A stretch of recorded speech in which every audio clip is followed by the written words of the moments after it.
Kayo po ba mga bossing ko ay merong ganito? Ito pa mga bossing ko ay money tree. Ngayon pa mga bossing ko, mainam na meron po kayong ganito, lalo-lalo na kung ang bilang nito mga bossing ko ay 7. Kaya nito, 1, 2, 3, 4, 5, 6, 7.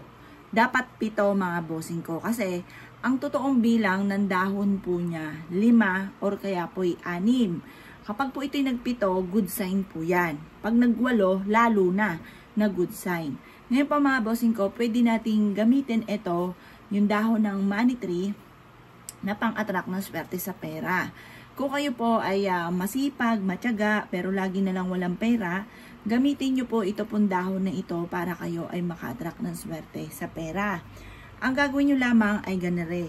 Kumuha po kayo ng wallet. O, ito yung wallet. Ngayon po mga bossing ko, humarap ka sa gawing silangan ng mga bandang alas 7 ng umaga. At pagkatapos, ang gagawin po ninyo, kayo po ay kukuha ng 7 ha, dapat 7 or 8 na dahon. Ngayon po mga bossing ko, tutupiin nyo po ito, ganyan. Tupiin nyo lang po siyang ganyan. Pataga, iayos natin. Yan. Tupiin nyo po siya. Yan. Yan. Ngayon, kapag natupi na po siya, putulin natin itong sanga ng huwag siyang masyadong mahaba. Yan, putol na. Ngayon, ang gagawin nyo lamang, sabihin nyo po, pagpagpag nyo po dito, sa pamamagitan ng pampaswerteng ito, sipag at tiyaga at pananalig sa itaas, ay makakamit ko lahat aking mga pinapangarap. Magkakaroon ako ng maraming pera at mawawala na ang mga kamalasan kong pinagdadaanan mga bossing. Ngayon pa mga bossing ko, matapos nyo po itong habang pinapagpag nyo, parang inaalis nyo yung malas sa wallet ninyo or sa bag po ninyo mga bossing ko, kayo pa mga bossing ko ay paulit-ulit na nagwi-wish. Siksik-liglig atong maapaw at maraming pera ang darating sa akin. Ganon ang pagwi-wish mga boss.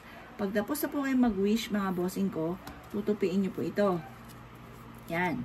At pagkatapos mga bossing ko, isisik-isik nyo po ito sa wallet po ninyo mga boss. Ngayon, mula ngayon, magkakaroon ako ng maraming pera. Ganun po mga bossing. Tapos, pag ikay bumili, sabihin nyo, manang bayad po. Sasabihin nyo sa isipan ninyo, huwag nyo nang ibuka sa bibig, wala nang makakarinig dapat. Or kaya kung ibubuka nyo, mahinang-mahina na walang kahit sinuman ang nakakarinig. Kasi, ang masaklap, baka may kumontra dyan. Ngayon pa mga bossing ko, i-wish po ninyo na bumalik ka kaagad. Parang kinakausap nyo yung pera. Bumalik ka kaagad. Maraming pera pa ang isama mo. Yung ganun mga bossing. Kapag nakita nyo walang laman yung wallet, huwag nyo sabihin na walang pera, simot, said. Huwag nyo sasabihin ganun.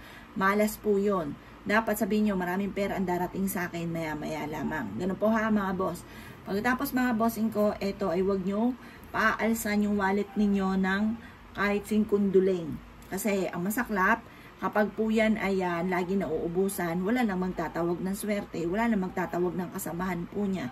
Kahit 5 duling, dapat meron po kayong natitira sa inyo pong pitaka. Huwag nyo sisimutin. Kasi hindi nga po walang magtatawag ng kasamahan. Malas po yun. Kung ikinaniwala at naisyo po itong gawin, ay siya mga boss. Good luck po sa inyo po lahat.